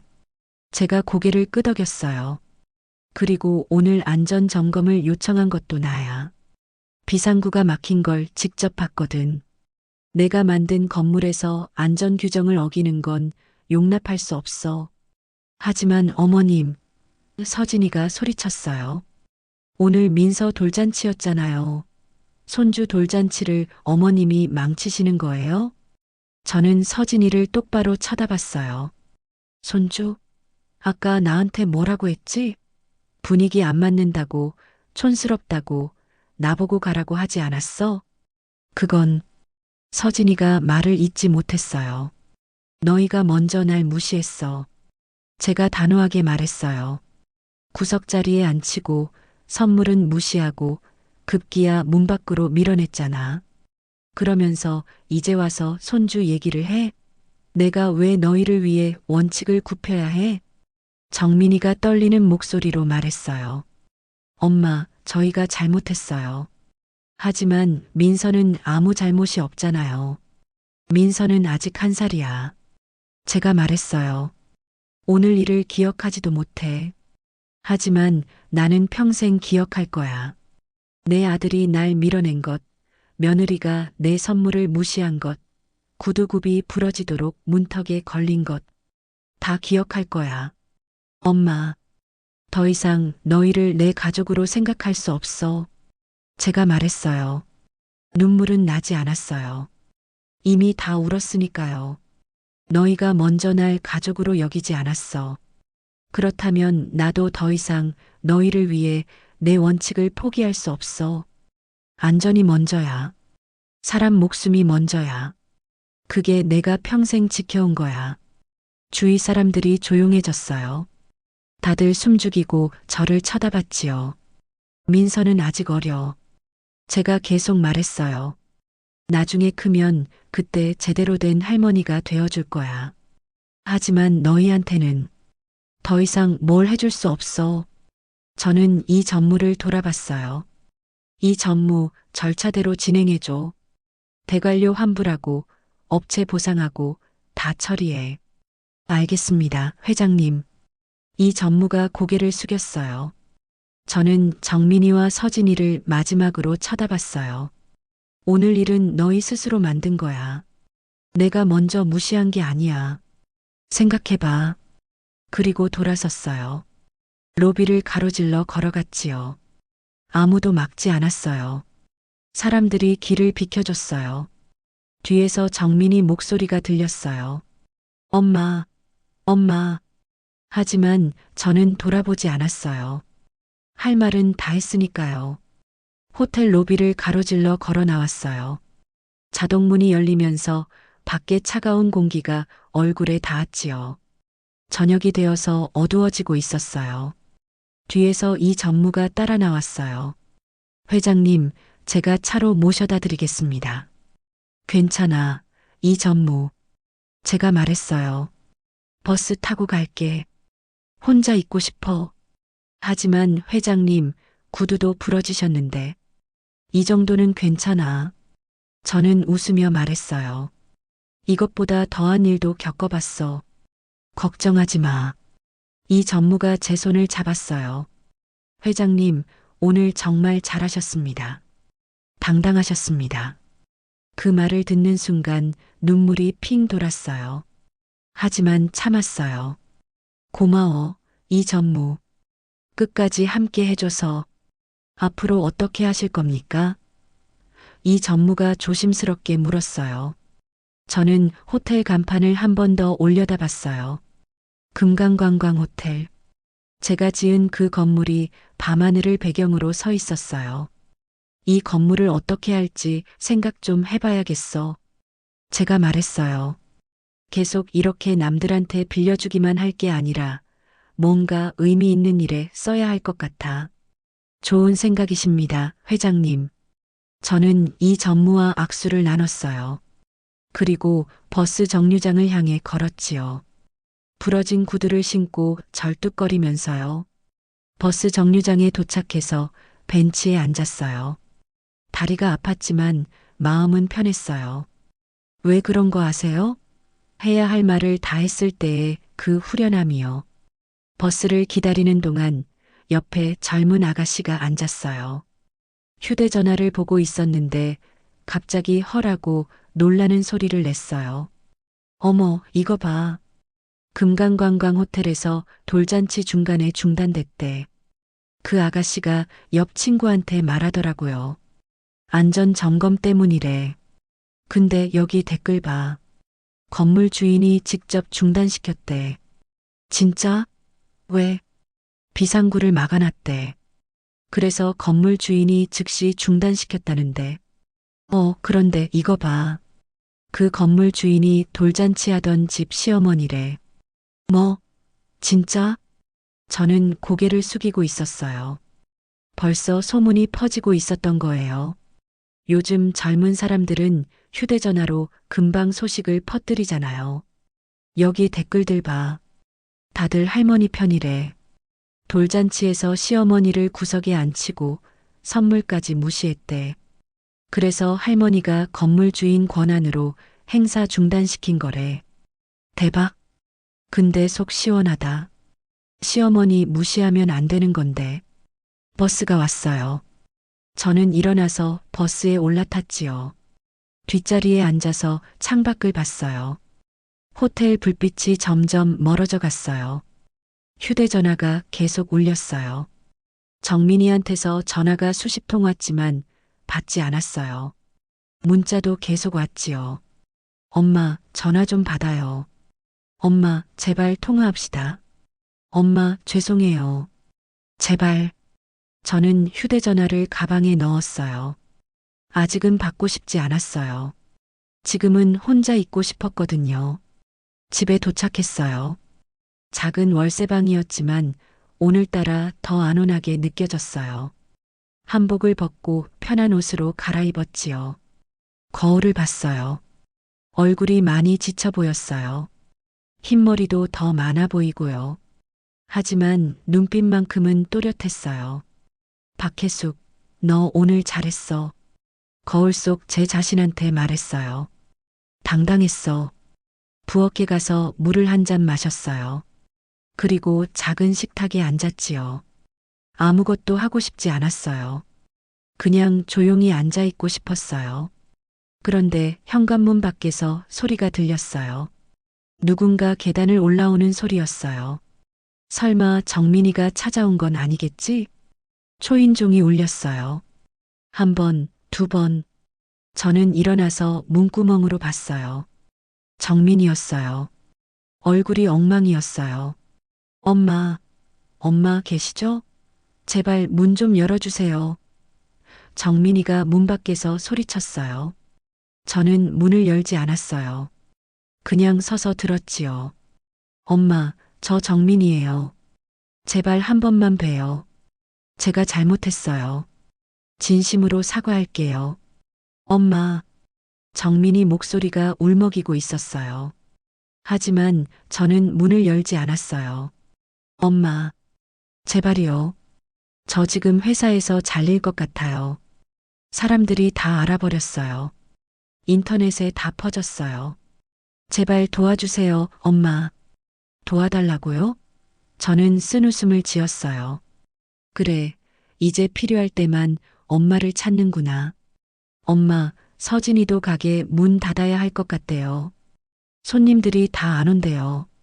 SNS에 악플이 엄청 달렸대요. 엄마, 이러려고 그러신 거예요? 저는 문 앞에 서서 천천히 입을 열었어요. 정민아. 엄마. 정민이가 반가운 목소리로 말했어요. 엄마 계셨구나. 들어가. 제가 말했어요. 오늘은 문 안 열어. 엄마, 제발이요. 한 번만 봬요. 제가 정말 잘못했어요. 너 오늘 나한테 뭐라고 했지? 제가 물었어요. 집에 가라고 했잖아. 그래서 가는 거야. 내 집에. 너도 내 집으로 가. 엄마. 내가 힘든 건 내가 만든 거야. 제가 단호하게 말했어요. 엄마를 무시한 것, 선물을 거절한 것, 문 밖으로 밀어낸 것. 다 내가 한 거야. 이제 그 결과를 받는 거지. 죄송해요, 엄마. 제발 용서해 주세요. 용서는 시간이 필요해. 제가 말했어요. 지금 당장은 안 돼. 돌아가, 정민아. 엄마도 생각 좀 해야 해. 엄마. 정민이가 문을 두드렸어요. 엄마, 제발요. 저는 문에서 떨어져 나왔어요. 거실로 돌아가서 앉았지요. 정민이는 한참 더 문을 두드리다가 결국 내려갔어요. 계단을 내려가는 발소리가 점점 멀어졌어요. 저는 창밖을 봤어요. 정민이가 아파트 앞에서 한참을 서 있더니 결국 걸어갔어요. 어깨가 축 처져 있었어요. 가슴이 아팠어요. 그래도 지금은 안 돼요. 지금 문을 열어주면 정민이는 엄마가 자기를 용서했다고 생각할 거예요. 그리고 또 똑같이 행동할 거예요. 시간이 필요해요. 정민이가 진짜로 뭘 잘못했는지 깨달을 시간이요. 저는 식탁에 앉아서 차를 한 잔 끓였어요. 따뜻한 차를 마시면서 오늘 하루를 생각했어요. 호텔에 도착해서 구석자리에 앉았던 것, 선물을 무시당했던 것, 문 밖으로 밀려났던 것, 이 전무한테 전화했던 것, 그리고 마지막에 진실을 밝혔던 것. 참 긴 하루였어요. 아니, 제 인생에서 가장 긴 하루였는지도 몰라요. 하지만 후회는 안 됐어요. 제가 옳은 일을 했다고 생각했거든요. 휴대전화를 다시 꺼냈어요. 정민이한테서 문자가 또 왔더라고요. 엄마, 인터넷에 기사 떴어요. 사람들이 다 엄마 편이에요. 엄마가 옳았어요. 제가 잘못했어요. 다시 한번 기회를 주세요. 저는 그 문자를 읽고 휴대전화를 내려놓았어요. 답장은 하지 않았어요. 대신 가방에서 금반지 케이스를 꺼냈어요. 케이스를 열어보니 금반지가 반짝이고 있었어요. 안에 넣어뒀던 메모도 그대로 있었고요. 민서에게 할머니가, 민서야. 저는 작은 목소리로 말했어요. 할머니가 오늘 너한테 못 줬네. 미안해. 근데 할머니는 너를 사랑해. 나중에 내가 크면 그때 제대로 된 할머니가 되어줄게. 반지를 다시 케이스에 넣고 서랍 깊은 곳에 넣어뒀어요. 언젠가 민서한테 직접 줄 날을 위해서요. 그날 밤 저는 오랜만에 푹 잤어요. 꿈도 꾸지 않았어요. 그냥 깊은 잠에 빠졌지요. 며칠이 지났어요. 그 며칠 동안 세상이 들썩였지요. 처음에는 인터넷 기사 몇 개였어요. 손주 돌잔치에서 쫓겨난 할머니, 알고 보니 호텔 주인 이런 제목의 기사들이요. 그런데 하루 만에 뉴스에까지 나왔어요. 텔레비전을 켜니까 제 얘기를 하고 있더라고요. 최근 한 돌잔치 행사장에서 벌어진 일이 화제입니다. 손주 돌잔치에 참석한 할머니가 구석 자리에 앉고 선물까지 무시당한 뒤 쫓겨났는데요. 알고 보니 이 할머니가 바로 그 호텔 건물 주인이었다고 합니다. 저는 텔레비전을 끄려다가 말고 계속 봤어요. 박혜숙 씨는 30여 년 전 금강관광을 창립한 인물로 IMF 때 경영권은 넘겼지만 건물 소유권은 계속 보유해온 것으로 알려졌습니다. 비상구가 가려진 것을 발견한 박 씨가 안전 점검을 요청하면서 손주 돌잔치가 중단됐고 이 과정에서 진실이 밝혀졌습니다. 화면에는 호텔 사진이 나오고 있었어요. 제가 지은 그 건물이요. 누리꾼들은 속이 다 시원하다. 시어머니 무시하면 안 되는 거다. 안전이 제일 중요한 거 맞다는 등의 반응을 보이고 있습니다. 휴대전화에도 연락이 쏟아졌어요. 옛날 동료들, 오래전 알던 사람들이 전화하고 문자를 보냈지요. 회장님, 뉴스 봤습니다. 고생 많으셨습니다. 혜숙 씨, 오랜만이에요. 기사 보고 연락드려요. 회장님, 정말 대단하십니다. 저는 모든 연락에 답하지는 않았어요. 가까운 사람들한테만 짧게 답장을 보냈지요. 괜찮아요. 걱정 마세요. 사흘째 되는 날, 이 전무한테서 전화가 왔어요. 회장님, 기자들이 인터뷰 요청을 많이 하는데요. 어떻게 할까요? 다 거절해줘. 제가 말했어요. 떠들고 싶지 않아. 조용히 지내고 싶어. 알겠습니다. 그런데 회장님, 이 전무가 조심스럽게 말했어요. 아드님께서 호텔로 매일 오십니다. 회장님 만나고 싶다고 하시는데요. 아직은 만나고 싶지 않아. 제가 말했어요. 시간이 더 필요해. 알겠습니다, 회장님. 정민이한테서도 계속 연락이 왔어요. 하루에 문자를 수십 통씩 보냈지요. 엄마, 제발 한 번만 만나요. 엄마, 진심으로 반성하고 있어요. 엄마, 회사 잘렸어요. 하지만 제 잘못이에요. 엄마, 서진이도 많이 힘들어해요. 가게 문 닫았어요. 저는 읽기만 하고 답장은 하지 않았어요. 아직은요. 일주일쯤 지났을 때 이 전무가 직접 찾아왔어요. 서류 가방을 들고요. 회장님, 말씀드릴 게 있어서 왔습니다. 저는 차를 끓여서 이 전무와 마주 앉았어요. 무슨 일이야? 회장님께서 예전에 말씀하신 거 기억하시죠? 건물을 의미 있게 쓰고 싶다고. 응, 그랬지. 이 전무가 서류를 꺼내서 보여줬어요. 제가 몇 가지 방안을 생각해 봤습니다. 2층 연회장을 복지센터로 바꾸는 건 어떨까요? 복지센터? 네. 어르신들이 오셔서 무료로 식사하시고 쉬실 수 있는 공간으로요. 요즘 혼자 사시는 어르신들이 많으시잖아요.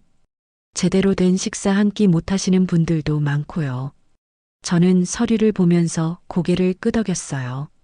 좋은 생각이네. 아이들도 올 수 있게 하면 어떨까? 방과 후에 와서 숙제하고 간식 먹고 그것도 좋겠습니다. 이 전무가 웃으며 말했어요. 어르신들과 아이들이 함께하는 공간이 되면 더 좋을 것 같네요. 그래. 저는 창밖을 보면서 말했어요. 내가 그 건물을 지을 때 사람들이 행복한 곳으로 만들고 싶었어. 결혼식하고 돌잔치하고 그런 기쁜 날을 보내는 곳으로. 그런데 이제는 생각이 바뀌었어. 정말 필요한 사람들이 오는 곳으로 만들고 싶어. 훌륭한 결정이십니다, 회장님. 언제쯤 시작할 수 있을까? 한 달이면 준비할 수 있을 것 같습니다. 내부 공사를 좀 해야 하거든요. 그래, 그렇게 하자. 제가 말했어요. 그리고 이름은 금강복지센터로 하자. 간단하게. 이 전무가 메모를 하면서 말했어요. 회장님, 그런데 예산이 꽤 들어갈 텐데요. 괜찮아. 제가 말했어요. 내가 모아둔 돈 쓰면 돼. 어차피 나 혼자 쓰기에는 너무 많아. 이럴 때 쓰는 거지. 이 전무가 고개를 숙였어요. 회장님 같은 분이 계셔서 다행입니다. 나도 외로웠어. 제가 솔직하게 말했어요. 혼자 밥 먹고, 혼자 텔레비전 보고, 그게 얼마나 외로운지 알아. 그래서 다른 어르신들도 그러지 않으셨으면 좋겠어. 함께 밥 먹고, 함께 웃을 수 있는 곳이 있으면 좋겠어. 이 전무가 눈시울을 붉혔어요. 회장님, 그리고 말이야.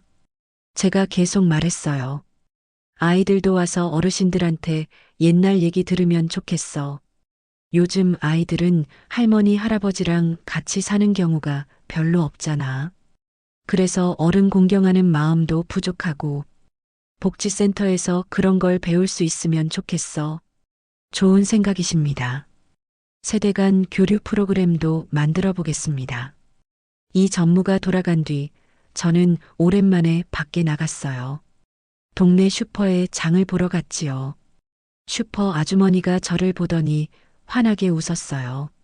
어머, 혜숙 씨, 뉴스 봤어요. 완전 속 시원하던데요.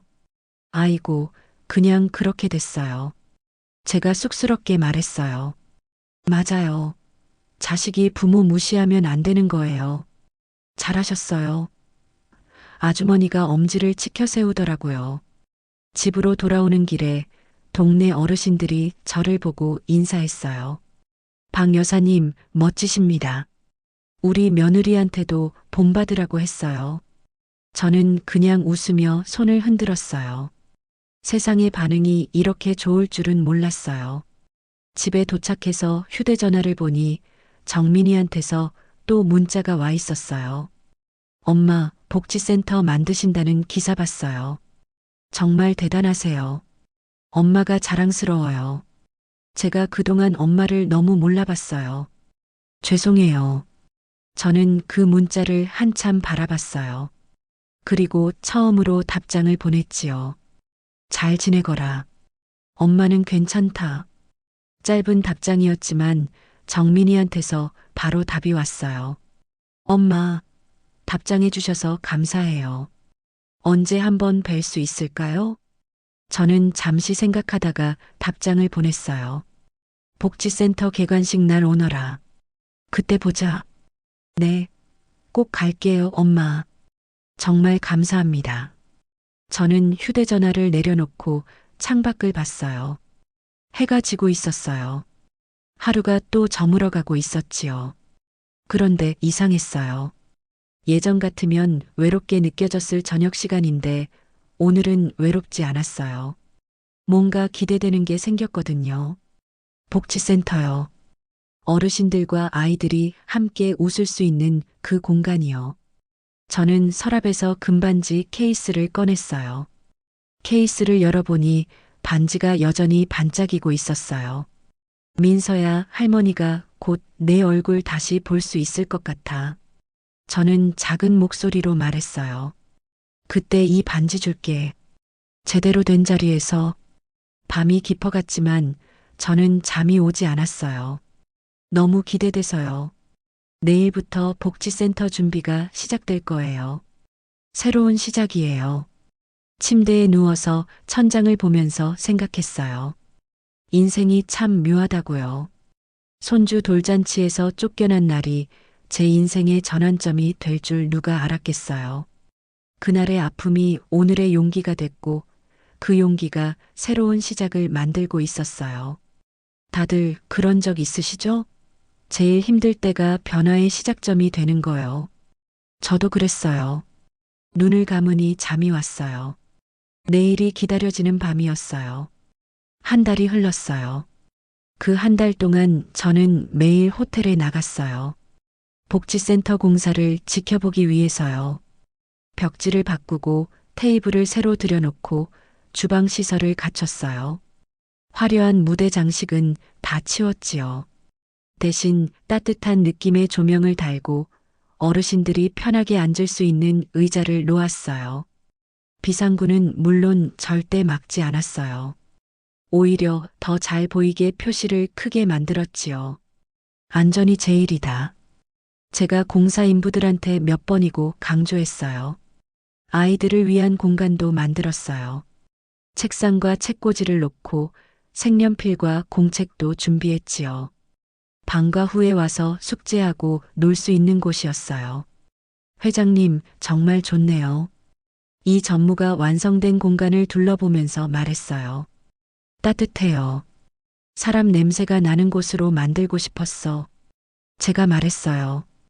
돈 많은 사람들이 와서 화려한 파티하는 곳이 아니라 진짜 필요한 사람들이 와서 따뜻한 밥 한 끼 먹는 곳으로. 주방에서는 요리사들이 음식을 준비하고 있었어요. 개관식 날 오실 어르신들을 위한 식사였지요. 김치찌개, 제육볶음, 된장국, 밑반찬들이었어요. 특별한 음식은 아니었지만 정성껏 만든 음식이었어요. 드디어 개관식 날이 왔어요. 아침부터 날씨가 좋았어요. 햇살이 따뜻하게 내리쬐더라고요. 저는 연보라색 한복을 다시 꺼냈어요. 한 달 전 돌잔치 때 입었던 그 한복이요. 깨끗이 빨아서 다려뒀던 거였어요. 거울을 보니 한 달 전보다 얼굴이 환해 보였어요. 눈빛도 더 밝아졌고요. 뭔가 기대되는 일이 있으면 사람이 달라지나 봐요. 호텔에 도착하니 벌써 어르신들이 오고 계셨어요. 동네 복지관에서 연락을 받으신 분들이었지요. 모두 단정한 옷을 입고 오셨더라고요. 어머, 여기가 그 유명한 금강호텔 아니에요? 맞아요. 여기가 무료 급식소로 바뀐다니 참 좋은 일이에요. 어르신들이 웅성거리며 들어오셨어요. 저는 입구에서 한 분 한 분 인사를 드렸지요. 어서 오세요. 편하게 앉으세요. 아이고, 고맙습니다. 연회장 안으로 들어가신 어르신들이 어머, 여기 정말 좋네 하고 감탄하셨어요. 테이블마다 꽃이 놓여 있었고 따뜻한 조명이 공간을 비추고 있었거든요. 아이들도 왔어요. 방과 후에 올 아이들을 미리 초대한 거였어요. 아이들은 신기한 듯 이리저리 둘러봤지요. 할머니, 여기 정말 커요. 그래, 크지? 여기서 매일 와서 숙제하고 놀면 돼.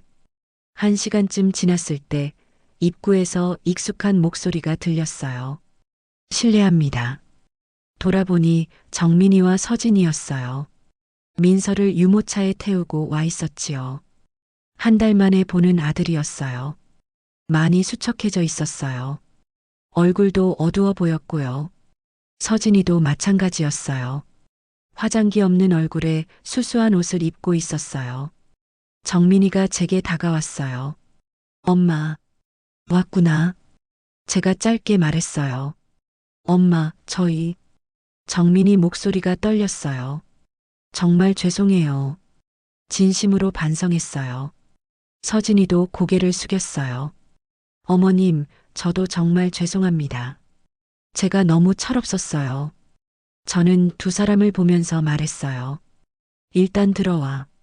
사람들 앞에서 이러지 말고. 조용한 구석으로 세 사람을 데리고 갔어요. 민서는 유모차에서 자고 있었어요. 1달 사이에 더 커 보였어요. 엄마, 저희 1달 동안 정말 많이 생각했어요. 정민이가 말했어요. 엄마한테 얼마나 못되게 굴었는지, 얼마나 무시했는지 매일 후회했어요. 저도요, 어머님. 서진이가 눈물을 닦으며 말했어요. 돌잔치 때 어머님한테 한 말들, 한 행동들. 생각할수록 제가 한심했어요. 어머님 선물을 촌스럽다고 했던 것도, 구석 자리에 앉히신 것도 다 제 잘못이었어요. 가게 문 닫았다며? 제가 물었어요. 네. 서진이가 고개를 숙였어요. 사람들이 다 알아버렸어요. 악플도 많이 달렸고요. 그래서 문을 닫았어요.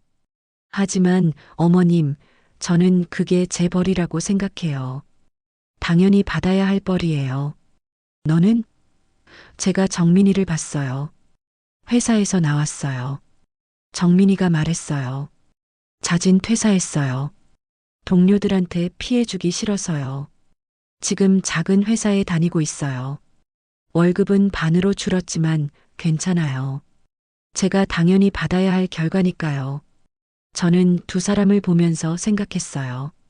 1달 전과는 다른 눈빛이었어요. 진심으로 뉘우치는 눈빛이었지요. 엄마, 저는. 정민이가 말을 이었어요. 엄마가 얼마나 대단한 분인지 이제야 알았어요. 혼자서 저를 키우시면서 이 큰 호텔을 세우신 거잖아요. 그런데 저는 그걸 한 번도 물어본 적이 없었어요. 엄마한테 관심이 없었어요.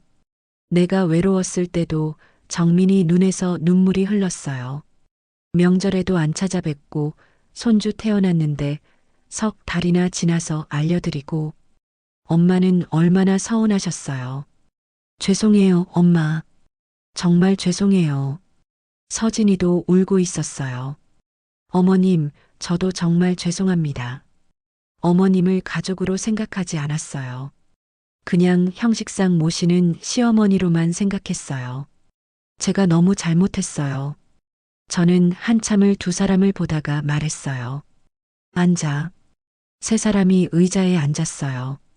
민서는 여전히 자고 있었고요. 너희가 뭘 잘못했는지 아니? 제가 물었어요. 네, 엄마. 정민이가 고개를 끄덕였어요. 나를 무시한 게 잘못이 아니야. 제가 말했어요. 나를 사람으로 보지 않은 게 잘못이야. 나도 감정이 있는 사람이야. 외롭고 슬프고 기쁘고 그런 감정 다 있어.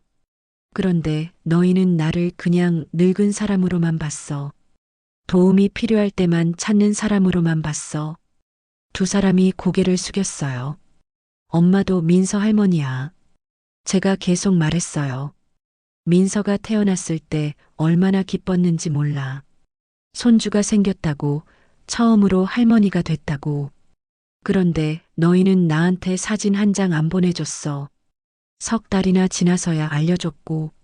죄송해요, 엄마. 정민이가 울먹였어요. 그래도 나는 기뻤어. 제가 말했어요. 돌잔치 초대를 받았을 때 구석 자리라도 괜찮았어. 손주 얼굴만 볼 수 있다면. 금반지도 정성껏 준비했어. 요즘 금값 비싼 거 알아? 그래도 손주한테는 제대로 된 걸 주고 싶었어. 어머님, 서진이가 눈물을 흘렸어요.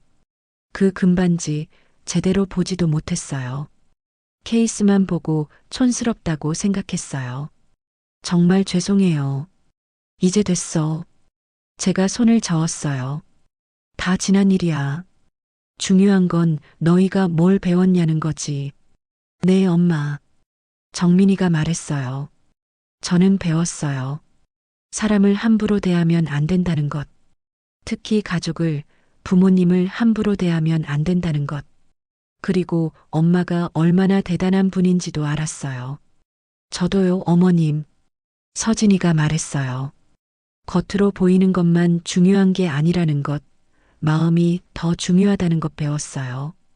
어머님께서 주신 금반지에는 할머니의 마음이 담겨 있었는데 저는 그걸 못 봤어요. 저는 가방에서 금반지 케이스를 꺼냈어요. 한 달 동안 간직했던 그 케이스요. 이거, 제가 케이스를 열었어요. 민서한테 주려고 했던 거야. 금반지가 반짝이고 있었어요. 안에 메모도 그대로 있었고요. 민서에게 할머니가, 어머님, 서진이가 눈물을 쏟았어요. 저는 자고 있는 민서를 봤어요. 예쁜 얼굴이었어요. 통통한 볼, 긴 속눈썹, 작은 손이 정말 사랑스러웠지요. 민서야. 저는 작은 목소리로 말했어요. 할머니야. 한 달 전에 처음 봤을 때는 제대로 인사도 못했는데 오늘 다시 보네. 민서가 눈을 떴어요. 그리고 저를 빤히 쳐다봤지요. 아기들은 신기하게도 사람을 알아봐요. 우리 손주 예쁘다.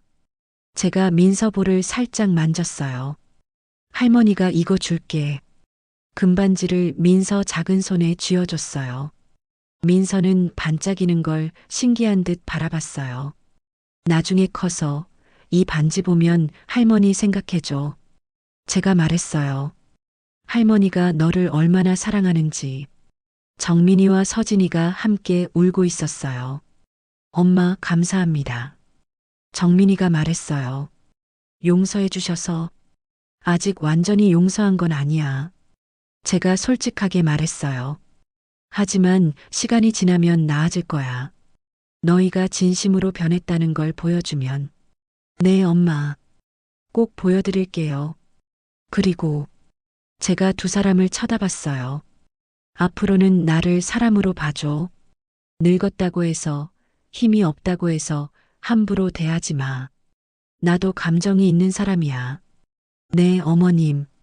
명심하겠습니다. 그때 이 전무가 다가왔어요. 회장님, 식사 준비됐습니다. 그래. 저는 일어서면서 정민이와 서진이를 봤어요. 너희도 먹고 가. 오늘은 특별한 날이니까. 감사합니다, 엄마. 식사 시간이 되었어요. 어르신들이 테이블에 둘러앉으시고 아이들도 자리를 잡았지요. 주방에서 따뜻한 음식들이 나왔어요. 김치찌개, 제육볶음, 된장국, 그리고 반찬들이요. 특별한 음식은 아니었지만 정성껏 만든 음식이었어요. 자, 여러분. 오늘 금강복지센터 개관을 축하드립니다. 제가 앞에 서서 말했어요. 이곳은 이제 여러분의 집이에요. 편하게 오셔서 밥 드시고, 쉬시고, 이야기 나누시면 됩니다. 어르신들이 박수를 쳐주셨어요. 그리고 아이들. 저는 아이들을 보며 말했어요. 여기 오면 할머니, 할아버지들이 계세요. 어른 공경하는 거 배우고 옛날 얘기도 많이 들으세요. 할머니, 할아버지들은 여러분 선생님이에요. 아이들이 고개를 끄덕였어요. 그럼 식사 시작하겠습니다. 어르신들이 숟가락을 드셨어요. 첫 숟가락을 드시더니 아이고 맛있네 하는 소리가 여기저기서 들렸어요. 이렇게 푸짐한 식사 오랜만이에요. 국물이 정말 시원하네요. 반찬도 정갈하고 좋아요. 저는 그 모습을 보면서 가슴이 따뜻해졌어요. 이거였어요. 제가 원했던 게 화려한 돌잔치가 아니라 진짜 필요한 사람들이 함께 밥 먹고 웃는 이런 모습이었어요. 한 할머니가 옆에 앉은 아이한테 반찬을 떠주시더라고요. 얘야, 이것도 먹어봐. 맛있어. 감사합니다, 할머니. 아이가 환하게 웃으며 받아 먹었어요. 그 모습을 보니 눈물이 날 것 같았어요. 정민이와 서진이도 한쪽 테이블에 앉아서 식사를 하고 있었어요. 민서는 유모차에서 일어나 서진이 무릎에 앉아 있었고요. 아들과 며느리가 어르신들께 공손하게 인사하는 모습이 보였어요. 어르신, 국 더 드릴까요? 서진이가 어느 할머니께 물었어요. 아이고, 고맙네. 그래, 조금만 더 줘. 서진이가 일어나서 주방으로 갔다가 국을 더 떠다 드렸어요. 예전에 그 거만한 모습은 찾아볼 수 없었어요. 정민이는 아이들 테이블로 가서 아이들이 밥을 잘 먹는지 챙기고 있었어요. 천천히 먹어. 체하면 안 돼. 한 달 전과는 완전히 다른 모습이었어요. 식사가 끝나고 어르신들이 하나둘씩 일어나셨어요. 정말 잘 먹었습니다. 다음 주에도 와도 되죠?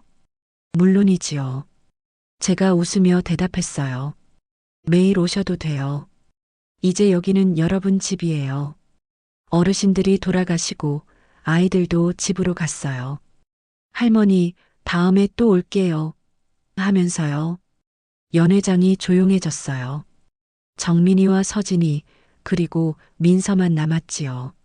엄마, 정민이가 다가왔어요. 저희 설거지 도와드릴까요? 이 전무랑 직원들이 할 거야. 제가 말했어요. 너희는 이제 집에 가. 민서 재워야지. 네, 엄마. 정민이가 머뭇거리다가 말했어요. 엄마, 다음 주에 저희 집에 오실 수 있으세요? 밥 해드리고 싶어요. 저는 잠시 생각했어요. 생각해 볼게. 네, 엄마. 기다리고 있을게요. 서진이가 민서를 안고 와서 제게 보여줬어요. 어머님, 민서가 인사하래요. 민서가 작은 손을 흔들었어요. 금반지를 낀 그 작은 손으로요. 안녕, 민서. 저는 민서 볼에 뽀뽀를 했어요. 할머니가 다음에 또 보자. 어머님, 정말 감사합니다. 서진이가 고개를 숙였어요. 다시 기회를 주셔서 천천히 가자. 제가 말했어요. 하루아침에 다 회복될 순 없어. 하지만 너희가 진심으로 노력하면 언젠가는 다시 가족이 될 수 있을 거야. 네, 어머님. 꼭 그렇게 하겠습니다. 새 식구가 돌아갔어요. 저는 빈 연회장을 둘러봤어요. 한 달 전 이곳에서 저는 구석에 앉아 있었어요. 무시당하고 쫓겨났었지요. 그런데 지금은 이곳의 주인으로 당당하게 서 있었어요. 아니, 주인이라는 말보다는 관리인이라는 말이 더 맞을 것 같아요. 이 공간을 필요한 사람들을 위해 열어둔 사람이요. 이 전무가 다가왔어요. 회장님, 오늘 정말 성공적이었습니다. 어르신들이 다들 좋아하셨어요. 그래, 다행이다. 제가 웃으며 말했어요. 이제 시작이야. 앞으로 더 많은 분들이 오시고 더 많은 아이들이 올 거야. 아드님과 며느님도 많이 변하신 것 같습니다. 응. 저는 고개를 끄덕였어요. 아직은 조심스럽지만 그래도 희망이 보여. 사람은 변할 수 있으니까. 창밖을 보니 해가 지고 있었어요.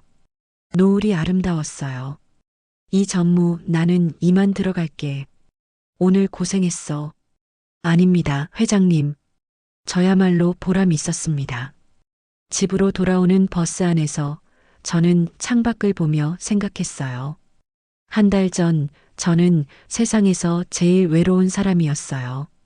손주 돌잔치에서 쫓겨난 아무도 알아주지 않는 늙은 여자였지요. 그런데 지금은 달라요. 복지센터를 만들었고 어르신들과 아이들이 제 이름을 불러요. 아들과 며느리도 다시 연락하고 있고요. 완벽하게 회복된 건 아니에요. 아직도 가끔 그날의 기억이 떠올라서 가슴이 아플 때가 있어요. 구두 굽이 부러지던 순간, 문 밖으로 밀려나던 순간이요. 하지만 그 아픔이 저를 여기까지 오게 했어요. 만약 그날 아무 일도 없었다면 저는 여전히 월세방에서 혼자 텔레비전만 보고 있었을 거예요. 복지센터도 만들지 못했을 거고요. 집에 도착해서 현관문을 열었어요. 작은 방이지만 제 공간이에요. 편한 옷으로 갈아입고 차를 한 잔 끓였어요. 식탁에 앉아서 휴대전화를 봤어요. 정민이한테서 문자가 와 있었어요. 엄마, 오늘 정말 감사했습니다. 복지센터 정말 멋있었어요. 엄마가 자랑스럽습니다. 다음 주 일요일 점심 꼭 오세요. 제가 엄마 좋아하시는 갈비찜 만들겠습니다. 저는 잠시 생각하다가 답장을 보냈어요. 그래, 갈게. 민서도 보고 싶고. 답장을 보내고 나니 마음이 한결 가벼워졌어요. 다음 주 일요일이 기다려졌어요. 아들이 해주는 밥을 먹는 것도, 손주를 안아보는 것도요. 물론 아직 완전히 용서한 건 아니에요. 그날의 상처가 쉽게 없어지지는 않으니까요. 하지만 시간이 약이라고 하잖아요. 천천히 조금씩 나아갈 거예요. 창밖을 보니 별이 떠 있었어요. 저는 별을 보면서 생각했어요. 나이가 들었다고, 힘이 없다고, 무시당할 이유는 없어요. 우리 어르신들도 여전히 가치 있는 사람들이에요. 존중받아야 하는 사람들이고요. 그리고 가족이라고 해서 함부로 대해도 되는 건 아니에요. 가족이기 때문에 더 소중하게 대해야 하는 거예요. 저는 이번 일을 겪으면서 많은 걸 배웠어요. 참기만 하는 게 미덕이 아니라는 것, 때로는 당당하게 말해야 한다는 것, 그리고 내가 가진 것으로 다른 사람을 도울 수 있다는 것을요. 복지센터는 이제 매일 문을 열어요. 어르신들이 오셔서 따뜻한 밥을 드시고 아이들이 와서 숙제를 하고 어르신들 얘기를 들어요. 제가 없는 날도 이 전무와 직원들이 잘 운영해요. 하지만 저도 일주일에 서너 번은 가요. 어르신들과 이야기 나누고 아이들과 놀아주는 게 좋거든요. 며칠 전에는 한 할머니가 제 손을 잡으시더라고요. 원장님 고맙습니다. 저는 혼자 사는데 여기 오면 외롭지 않아요. 가족이 생긴 것 같아요. 그 말을 들으니 눈물이 날 뻔했어요. 제가 외로웠던 것처럼 많은 어르신들이 외로우시거든요. 그분들한테 이런 공간을 만들어 드릴 수 있어서 행복했어요. 정민이와 서진이는 요즘 일주일에 한 번씩 복지센터에 와서 봉사를 해요. 설거지도 돕고 어르신들 말동무도 되어드리고요. 서진이는 가게를 다시 열었어요. 작은 가게지만 정직하게 운영한다고 하더라고요. 손님들도 조금씩 다시 오고 있대요. 정민이는 새 직장에서 열심히 일하고 있어요. 월급은 줄었지만 오히려 집에 일찍 들어와서 민서랑 놀아줄 시간이 더 많아졌다고 해요. 민서 금반지는 서진이가 잘 보관하고 있대요. 나중에 민서가 크면 직접 주려고요. 그리고 할머니가 얼마나 사랑하는지 꼭 말해주겠다고 하더라고요. 저는 요즘 행복해요. 완벽하게 행복한 건 아니지만 예전보다는 훨씬 행복해요. 아직도 가끔 밤에 잠 못 이룰 때가 있어요. 그날 생각이 나서요. 하지만 그럴 때마다 저는 생각해요. 그 일이 나를 여기까지 오게 했어. 나는 당당하게 말했고 옳은 일을 했어. 그러면 마음이 편해져요. 제가 오늘 이 사연을 보낸 이유가 있어요.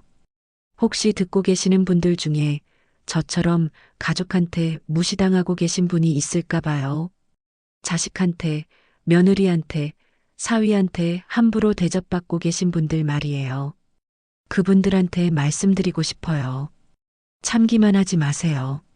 나이가 들었다고, 힘이 없다고, 함부로 대해도 되는 건 아니에요.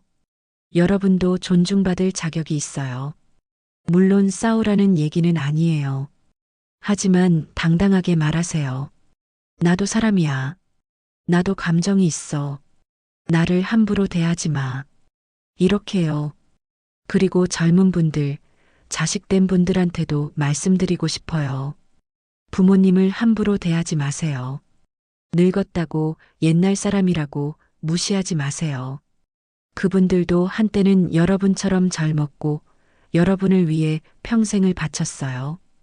부모님이 얼마나 외로운지, 여러분의 관심을 얼마나 원하시는지 한번 생각해 보세요. 명절에 한 번이라도 찾아뵙고 전화라도 자주 드리세요. 그게 부모님한테는 세상에서 제일 큰 선물이에요. 그리고 마지막으로 혹시 저처럼 뭔가 억울한 일을 겪으신 분들한테 말씀드려요. 그 아픔을 헛되게 하지 마세요. 그 아픔을 힘으로 바꾸세요. 저는 그 아픔 덕분에 복지센터를 만들었어요. 이제는 매일 감사하면서 살고 있고요. 여러분도 할 수 있어요. 나이는 숫자일 뿐이에요. 60이든 70이든 여전히 뭔가 할 수 있어요. 새로운 시작을 할 수 있어요. 저는 66에 새로운 인생을 시작했어요. 늦지 않았어요. 여러분도 언제든 시작할 수 있어요. 그리고 세상에는 착한 사람들이 더 많아요. 제 얘기가 뉴스에 나왔을 때 많은 분들이 응원해 주셨어요. 할머니 멋있다, 잘하셨다고 말씀해 주셨어요. 세상은 여러분 편이에요. 마지막으로 가족이 있으신 분들은 오늘 당장 전화하세요. 사랑한다, 고맙다, 보고 싶다 이런 말 한마디만 해도 상대방은 정말 행복할 거예요. 저도 이제 정민이한테 전화해야겠어요. 일요일에 뭘 해먹을 건지 물어보려고요. 이 사연을 들어주신 모든 분들 정말 감사합니다.